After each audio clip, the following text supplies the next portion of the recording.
Bienvenidos a Leyendas Oscuras. Hay lugares en este país donde la naturaleza guarda secretos que ningún mapa puede revelar. Bosques donde los árboles crecen tan densos que la luz del día apenas penetra. Donde el silencio no es ausencia de sonido, sino la presencia de algo que espera. Creemos que conocemos el mundo natural, que con nuestras brújulas y teléfonos podemos dominar cualquier territorio, pero hay rincones donde las reglas cambian, donde lo antiguo nunca murió, solo se retiró más adentro. Y cuando uno se adentra sin permiso, sin respeto, a veces el bosque cobra lo que considera suyo. Mi nombre es Héctor Villaseñor, tengo 43 años ahora, pero los hechos que voy a relatar ocurrieron cuando tenía 31. En ese entonces trabajaba como biólogo para la Comisión Nacional de Áreas Naturales Protegidas. Mi labor consistía en realizar estudios de fauna silvestre, monitorear especies, documentar el estado de los ecosistemas. Era un trabajo que amaba. Pasaba semanas enteras en campo, lejos de las ciudades, entre pinos y encinos con mi equipo de grabación y mis libretas. Me consideraba un hombre de ciencia. Alguien que entendía el bosque desde la lógica, la biología, la razón. Nunca creí en leyendas. Las historias que los lugareños contaban sobre criaturas, sobre espíritus guardianes o castigos sobrenaturales, las veía como folclore pintoresco. Nada más respetaba las tradiciones, sí, pero no les daba peso real. Para mí, el peligro del bosque venía de animales salvajes, del clima, de la desorientación. Nada más esto sucedió en el año 2012. Durante el mes de octubre, me asignaron una investigación en el Bosque de la Primavera, un área natural protegida al oeste de Guadalajara, en Jalisco, más de 30,000 hectáreas de bosque templado o montañoso, con barrancas profundas y vegetación tan cerrada que en ciertos sectores ni siquiera los guardabosques se aventuraban. El objetivo era documentar la presencia de piuma en la zona norte, cerca de los límites con el municipio de Tala. Habían reportado avistamientos, huellas, ganado desaparecido en rancherías cercanas. Llegué a la zona un martes por la tarde. Me instalé en una pequeña cabaña que la comisión mantenía cerca del poblado de la Venta del Astillero, una comunidad de no más de 200 almas, casas dispersas entre milpas y corrales. La gente era cordial pero reservada. Cuando pregunté por el mejor acceso al sector norte del bosque, un señor mayor llamado Don Macario, que vendía leña en la entrada del pueblo, me miró con una expresión difícil de describir. No era miedo exactamente, era algo más antiguo. Me dijo que no fuera solo, que ese sector, particularmente la zona conocida como Los Sabinos, no era buena. Le pregunté por qué. Se encogió de hombros y dijo que la gente evitaba ese lugar, que había ocurrido algo años atrás, que nadie hablaba mucho de ello, pero que los animales se comportaban raro ahí. Las vacas no pastaban cerca, los perros no ladraban, solo gemían. Le agradecí el consejo, pero no le di mayor importancia. Estaba acostumbrado a ese tipo de advertencias. En cada región donde trabajaba, siempre había un lugar que los locales consideraban maldito o peligroso. Era parte de la cultura rural, del respeto a la tierra. Comprensible, pero no científico. Al día siguiente, miércoles, partí temprano. Llevaba mi mochila con equipo básico, con GPS, cámara trampa, libreta, agua, comida para 2 días, una navaja, encendedor, una linterna, baterías de repuesto. El plan era instalar 3 cámaras en puntos estratégicos, buscar rastros de puma, tomar muestras de ese si las encontraba, y regresar al anochecer del jueves. El sendero hacia Los Sabinos era antiguo, apenas marcado. Seguí el Mopa. Había sido una ruta maderera décadas atrás, pero ya nadie la usaba. Los primeros kilómetros fueron normales: bosque de pino y encino, aire fresco, olor a resina y tierra húmeda. Escuchaba pájaros, el viento entre las ramas, todo familiar. Pero conforme avanzaba hacia el norte, hacia la zona más profunda, el ambiente cambió. Fue gradual. Primero noté que los pájaros dejaron de cantar. Luego que el viento se calmó. No es que hubiera silencio total, pero sí una quietud extraña, como si el bosque contuviera la respiración. La vegetación se volvió más densa. Hilacos, gigantes, arbustos, espinosos, Árboles cubiertos de musgo oscuro. La luz del sol se filtraba en rayos delgados y oblicuos. Llegué a los sabinos cerca del mediodía. Era una pequeña hondonada rodeada de pinos viejos, con un manantial que brotaba entre rocas cubiertas de líquenes. El agua formaba un arroyo que se perdía entre la maleza. Había algo en el lugar que me incomodó de inmediato. No era nada concreto, solo una sensación. El aire era más frío de lo normal, a pesar de que el sol estaba alto, y había un olor débil, pero presente, como a tierra mojada mezclada con algo orgánico en descomposición. Instalé la primera cámara trampa en un árbol grueso con buena vista del arroyo. En cuestión de minutos pasé de la luz dorada a la negrura casi total. Encendí la linterna mientras corría. El haz rebotaba frenéticamente, mostrando fragmentos de bosque, sombras que se movían demasiado rápido para ser ramas. Finalmente salí a un claro. Me detuve, jadeando, con las piernas temblando. Apunté la linterna en todas direcciones a nada en silencio. Solo mi respiración agitada y el latido de mi corazón en los oídos. Revisé el GPS. La señal era débil, pero pude orientarme. Estaba a unos 5 kilómetros del pueblo, en dirección oeste. Había corrido en la dirección equivocada. Para llegar al sendero principal necesitaba regresar hacia donde había venido, hacia donde estaba esa cosa. No podía quedarme en el claro. La noche en el bosque, sin equipo de campamento adecuado, con temperaturas que podían bajar a 5 grados no air option, necesitaba moverme. Elegí una dirección que según el GPS me llevaría eventualmente a un camino forestal. Empecé a caminar, con la linterna apuntando al frente, revisando constantemente sobre mi hombro. Cada crujido de rama me hacía saltar. Cada ráfaga de viento sonaba como respiración. Caminé durante horas. El bosque nocturno es un lugar diferente. Los árboles parecen más altos, las sombras más densas. La linterna creaba un círculo de luz que solo enfatizaba la oscuridad circundante. Intenté mantener la calma, racionalizar. Tal vez había visto un oso. Los osos pueden pararse en 2 patas. Tal vez era un lugareño haciendo algún ritual disfrazado, y yo lo había asustado tanto como él a mía, pero sabía que estaba mintiéndome. Cerca de medianoche, según mi reloj, llegué a una zona donde el bosque se abría un poco. Había rocas grandes, formaciones volcánicas antiguas, y entre las rocas bailuz un resplandor anaranjado, tembloroso. Fuego. Me acerqué con cautela. Era una pequeña hoguera, casi consumida, con brasas brillantes. Alrededor había señales de presencia humana: una lata oxidada, envolturas viejas de comida, una botella de plástico, un campamento abandonado, quizá de excursionistas o de alguien que se refugiaba en el bosque. Junto al fuego había algo más: una mochila, sucia, rasgada, cubierta de musgo. L.A. Avery. Dentro encontré ropa húmeda, una identificación. El nombre en la credencial era Tomás Ibarra Ruiz. En la fotografía mostraba a un hombre joven, de unos 25 años. La credencial era de estudiante de la Universidad de Guadalajara, de la Facultad de Antropología, fechada 3 años atrás, en 2009. Busqué más en la mochila. Encontré una libreta. Las páginas estaban manchadas, casi ilegibles, pero pude descifrar algunas palabras. Hablaba de rituales, de una investigación sobre prácticas religiosas prehispánicas que supuestamente sobrevivían en comunidades aisladas de Jalisco. Mencionaba a los sabinos, mencionaba algo llamado el guardián del umbral. Decía que los pobladores le habían advertido que no fuera solo, que ciertos lugares del bosque eran territorio de algo antiguo, algo que no era animal ni espíritu, sino algo intermedio, algo que había sido humano una vez pero que había cambiado, que se había fusionado con el bosque a través de pactos olvidados. La última entrada estaba garabateada con urgencia. Lo vi. No es leyenda, me siguen, no puedo salir. Los senderos se mueven. Siempre termino aquí.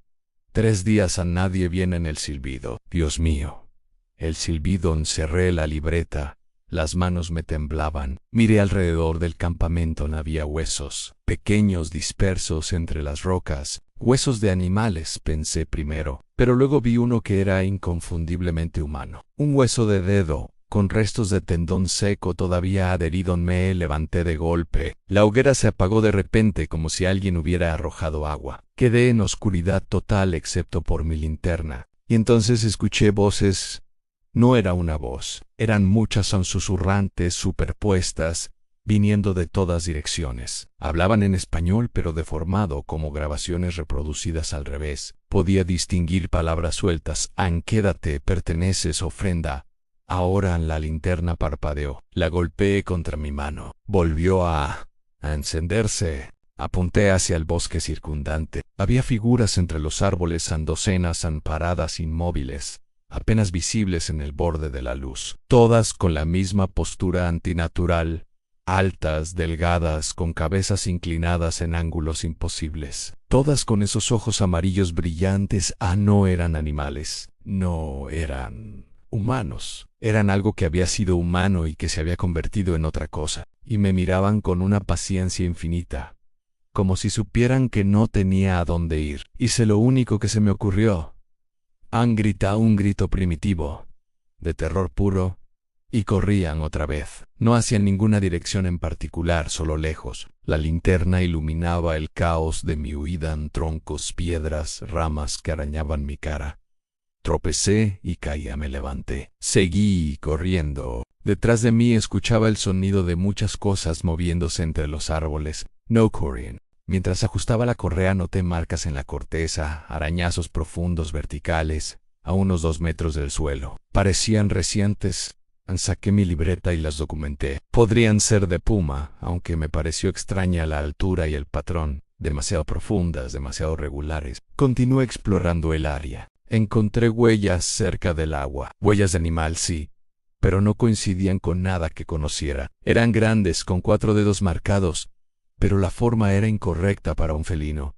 Tampoco eran de canino. Tomé fotografías, medí las dimensiones: 20 centímetros de largo, dedos muy separados. La tierra estaba suave, así que la huella era clara. Intenté racionalizar, tal vez un tejón o algún animal con las patas deformadas, pero algo en mi cabeza me decía que no. Decidí instalar la segunda cámara en un punto más elevado, cerca de un afloramiento rocoso. Subí por una ladera cubierta de hojarasca.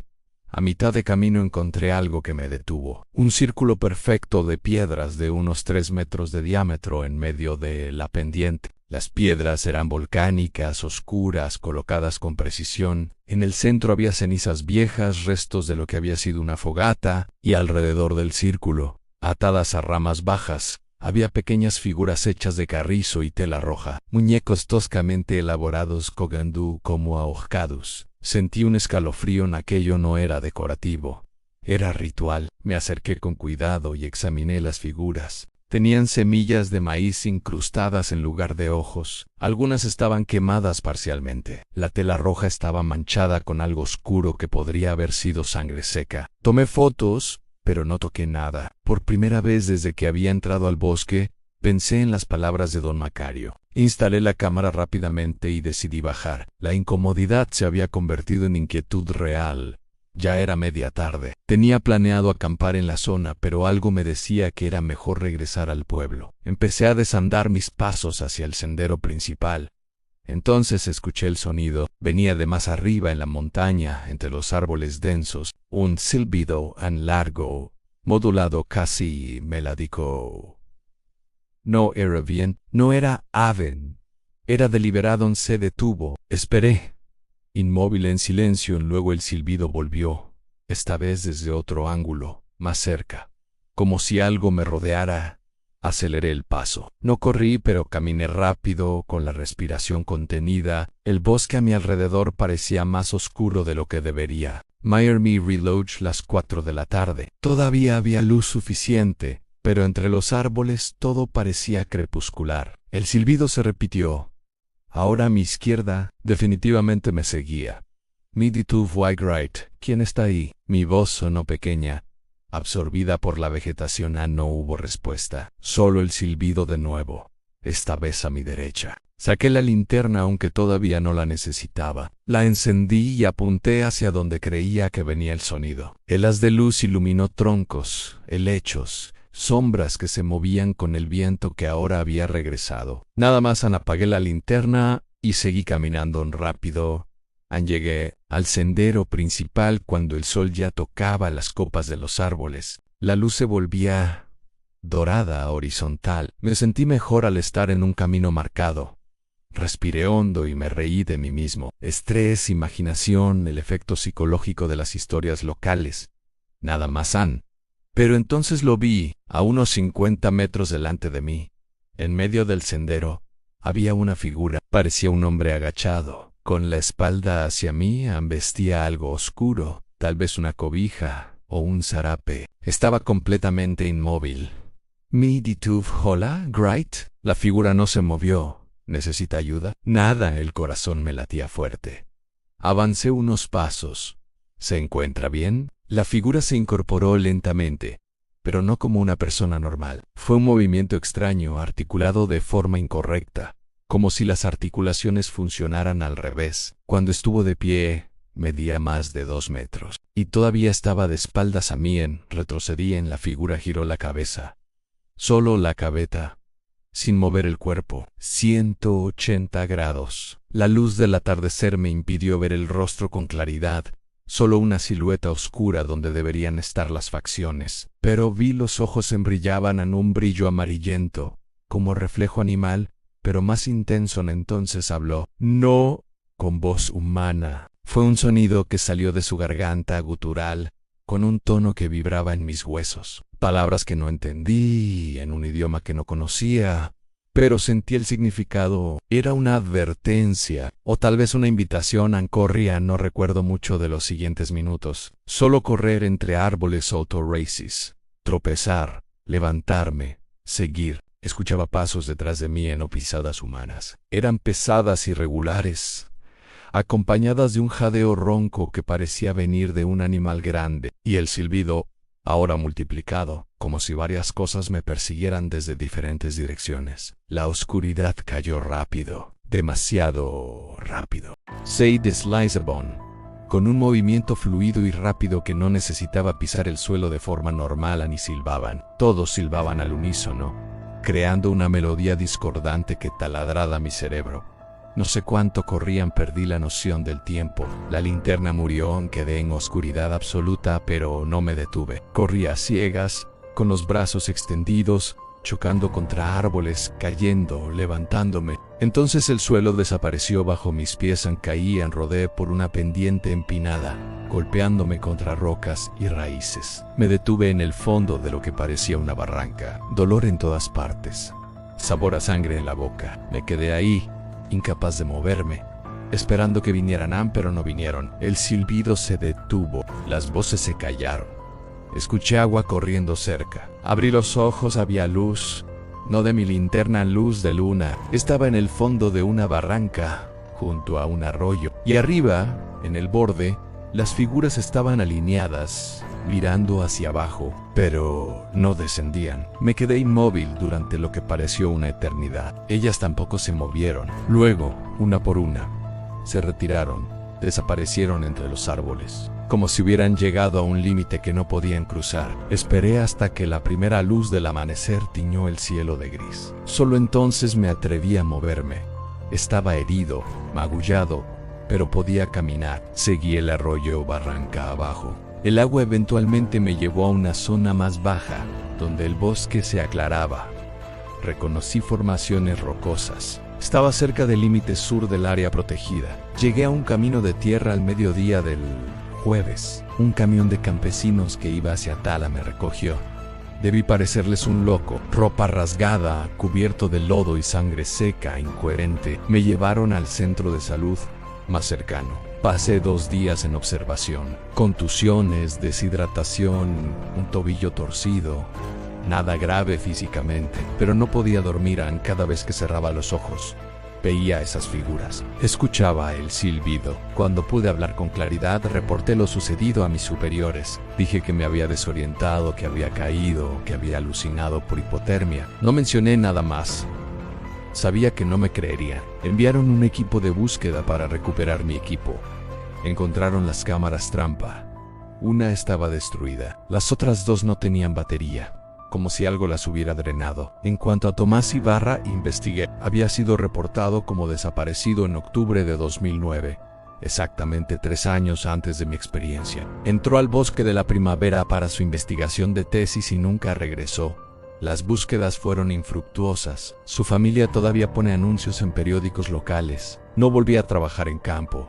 Pedí transferencia a labores administrativas. Dejé la biología de fauna poco después y ahora trabajo en una oficina gubernamental en Guadalajara, procesando papeles. Pero hay noches en que escucho el silbido, débil, lejano, como si viniera de muy lejos. Sé que no es real. O tal vez sí, tal vez algo en el bosque me marcó aquella noche. Tal vez soy como Tomás, que nunca salió realmente, que sigue caminando en círculos entre los pinos, sin entender que ya no pertenece al mundo de afuera. Don Macario murió hace 2 años. Antes de morir le conté mi historia.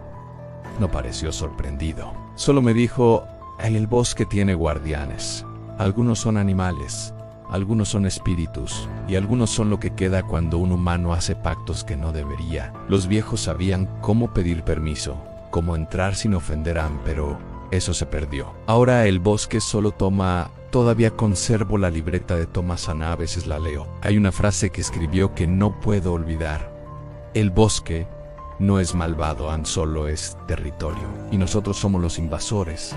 No sé si lo que vieran nahuales, espíritus o algo que la ciencia no puede explicar todavía, pero sé que hay lugares en este país donde las reglas de la realidad son diferentes, lugares que no nos quieren ahí. Y si decides ignorar las advertencias, si decides entrar sin respeto, prepárate para enfrentar algo que no tiene nombre en nuestros libros, algo que estuvo ahí antes que nosotros y que seguirá ahí mucho después. El bosque de la primavera sigue siendo área protegida. Los turistas van los fines de semana a las zonas autorizadas, cerca de los miradores y los senderos principales, pero la zona de los sabinos permanece cerrada oficialmente por riesgo de derrumbes. Los lugareños saben la verdad. Y ahora, tú también.